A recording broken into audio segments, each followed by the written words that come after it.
So I thought it'd be fun to talk about print sales. It's something that, comes up a lot in conversation. And, I talk a lot with Alex Nail, and it seems like the experience between in the UK and the United States, the print market is just very different. Yeah, So I'm just definitely. curious, like, what's your experience been like selling prints in the UK? Yeah, I mean, I've been selling prints for a long time, but I don't, I don't sell loads and loads. Every so often, I'll have, a little spell where just suddenly there's, a whole lot of buses come along at once. You think, great, and then just suddenly goes really quiet again, Yes. and it's really weird. I mean, the only gallery I have working at the moment is the Joe Cornish Gallery. I've had work there for 10 years now, which is extraordinary. But again, there, obviously the main pull, for the photography is Joe's work. He's such an inspiration to me and so many. So obviously, that's the main focus of the gallery. Although Joe, being so self-effacing, is very keen for it to be a bit more of a community gallery and for other people's work, because there's quite a few photographers now with work there, and very keen to promote those. But I found there it's funny because you can't always really predict what type of picture will sell. I think maybe with Joe's work it's different, but certainly for mine,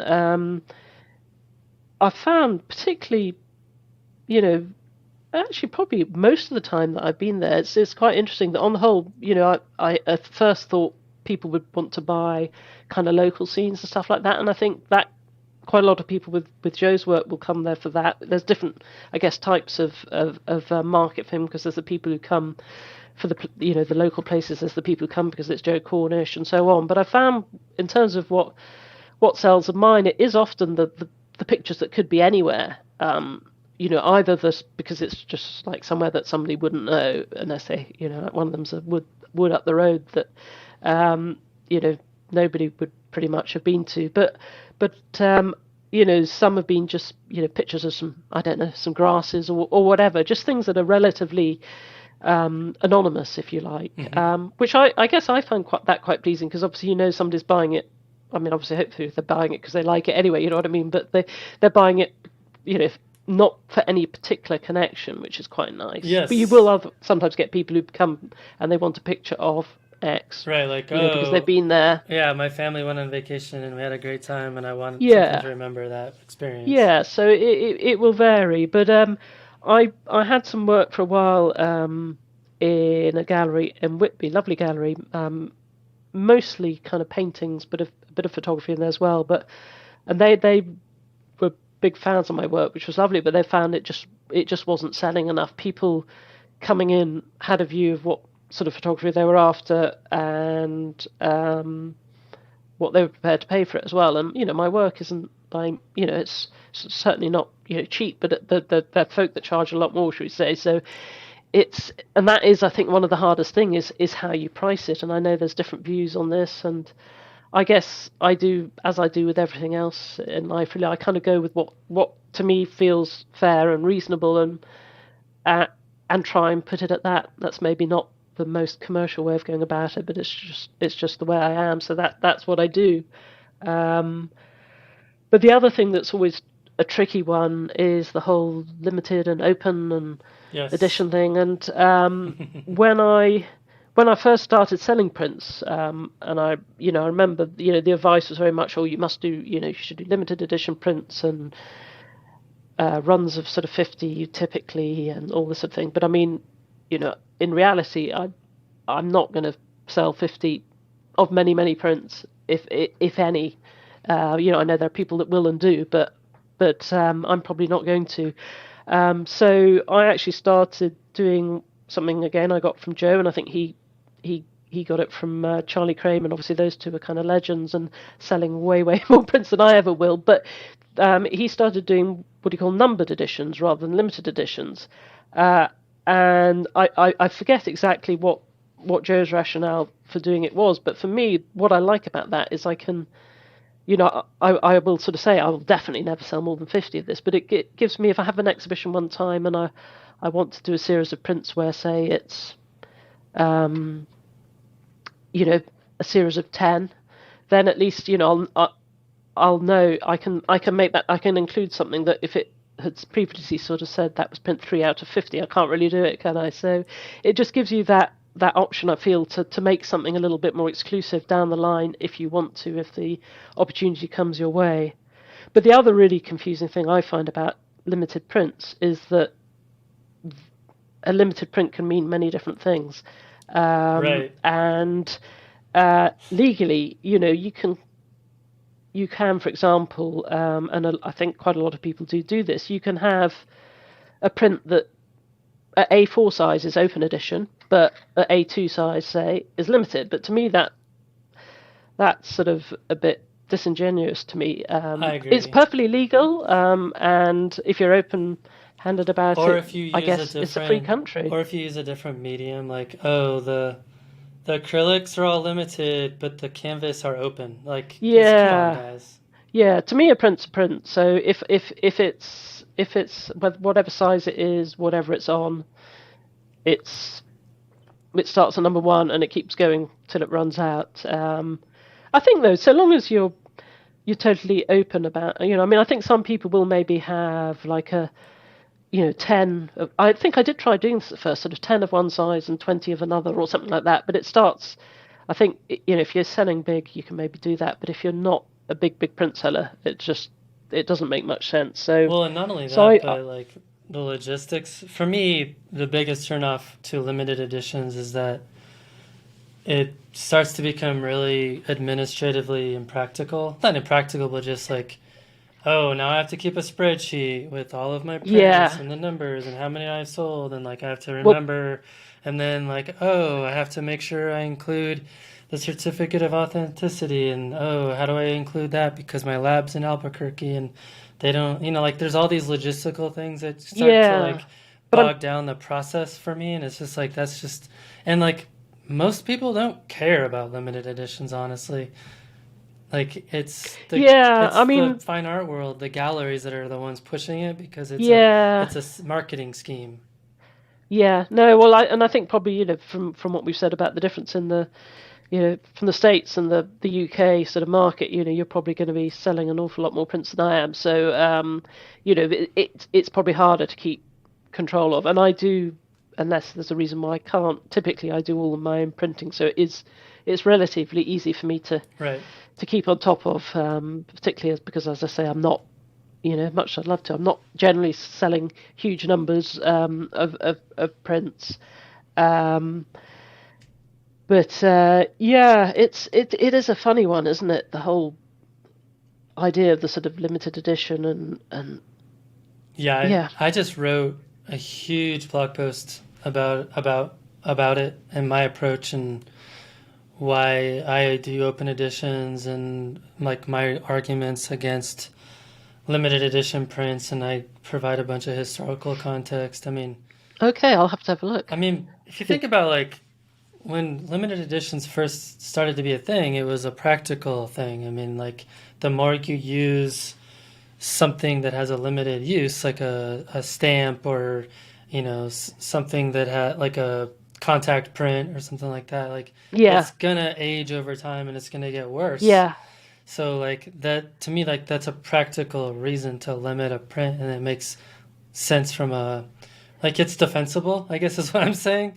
Whereas yeah, like now it's all just marketing. It's like it's and to me it's there's nothing wrong with marketing. Obviously, we want to make money, but like how can you like genuinely defend that position from a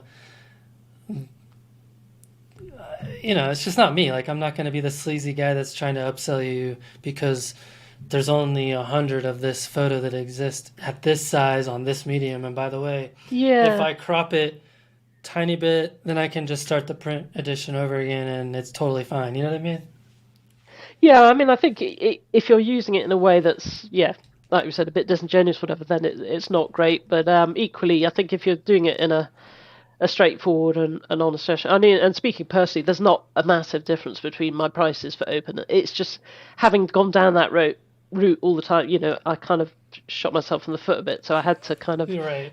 you know, keep it going the best way I could. And yeah, I have to say, I don't think I can think of a single time when somebody has sort of wanted to buy a print and has been concerned that it has or hasn't been open or whatever. But I guess I still dream of that time where I have this exhibition with some really sort of exclusive pictures that I'm incredibly happy with, and want to make them a small sort of run. And it's nice to be able to have that option to do that, I guess.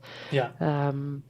But I mean, if and when that happens, we'll I see. definitely feel like if you own a gallery or you're constantly being represented by a gallery, that, I mean, at least you have some frame of reference to kind of defend that a little bit because there's a more of a practical purpose for it. I mean, galleries have their own specifications and things like that, but Yeah. like if you're not in a gallery or you don't own your own gallery, to me it all just feels a little kind of just made up fairy tale land type stuff. I don't know.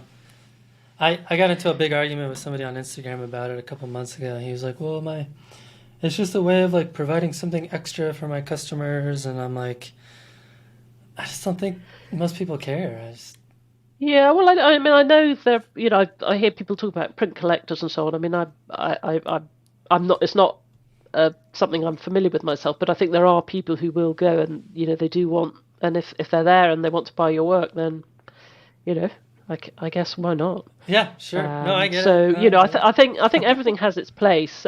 It's like everything, isn't it? It's trying to work out a system that works best for you. And as I say, I've kind of tried to shift my stance slightly to kind of make it so it can work in either way. But I mean, I had a case actually some years back now where I had a picture that did well in a competition, and they were going to market stuff, and one of the options was to be able to sell it as some sort of, it might have been a poster or something. I can't quite. It's so long ago now. I can't quite remember. But I remember saying I can't do that because it's a limited edition print, and I have sold quite a few of it. Right. And they said, oh, but if it's a if it's a poster, it doesn't matter because it's not the same. I said, well, to me it is, and I said Yeah, I I mean, don't want to take part. even Ansel Adams did that. I mean, he had limited edition 24 by 36 prints that were produced in his lab, and then they had poster reproductions that were open. But I mean, it goes back decades. Oh yeah, I mean, as I said, that there's all sorts of things that are considered perfectly acceptable practice, but you've just got to go with what you think's right for you, haven't you? No, I'm And what with you. It believe is fair. wouldn't feel right to me either. I'm with you for sure. Like But it's then equally, I know somebody else who said they thought they shouldn't even make cards for stuff they were selling as limited edition. I thought, well, if it's only a wee card, well, I can see that argument. I didn't go along with that one, but you can argue it either way, can't you? right. Well, in photography, especially digital photography, I mean, it's like, okay, now I can just edit a picture that I took 10 seconds after that that's slightly different and just sell that one again. It's like, I don't know. The whole thing is just, No, but it's fun as well because even in the sort of world of painting and so on, there are various artists here. There's one chap, we've got one of his paintings actually. There's this artist called John Larry Morrison, Jolomo or Jolomo. I never know which is the correct shortening of it, but I know I've come across people on social media over the years, not come up recently, who are quite sort of snooty about him because he's very prolific. I don't know how many paintings he does, but he does loads, and they're not all to my taste. But the one we've got, obviously, we love. But people kind of are concerned that he does too many. I think if he's got the talent to be able to produce work quickly, good on him. I mean, it doesn't right. worry me if it took him a year or a day or whatever. If I like it, I like it. That's so funny. I mean, that's all. So It's so artificial, though, right? Like snooty because he's making a lot of stuff that's really good. I mean, come on. I get it, though. yeah, Like, I mean, as I said, not all of it is my taste, and I guess there's it's nice, isn't it, the idea of the sort of artist painting over something for weeks and months. But everyone's different how they do things, how they paint, and yeah, or how they photograph or whatever. And it's like with the photo, if I've got some of my favourites that are just complete luck, happen to be somewhere and yeah, there it is, and others that I've sort of spent ages trying to get right, and they're totally. both totally legitimate for me. Yeah, and I mean, I don't know if people are doing limited edition prints and they're hearing me talk and they're like, "Screw that guy." I get it. to me, it's, I don't know, I understand why people do it. I'm not totally sure it's very defensible. For me, anyway. Yeah, I think it can. I think it comes back to everything. It comes back to the whole, the processing, the how you sort of work on your focus. Anything. It's if you're honest and upfront Yeah, and don't try and hoodwink anyone, then it's fine. Nobody has to buy it, do they? true. I Um, mean, and no one has so to I think. listen to what I have to say about it. They can completely disagree with me. It's fine, Yeah, you I mean, know? I'm a bit of a fence sitter. I'm a terrible one for sort of um, kind of seeing both sides of it. If you like, well, in a way it's a good thing, but in a way it can sometimes be a bad thing, No, maybe because I can't quite I think that's decide. But good. I mean, I see both sides, absolutely. I've just made my decision. yeah, fair enough. It's a free country, I think, isn't Well, it? it depends on the year, but Yeah, at the moment. All right. Well, thanks. This has been fun.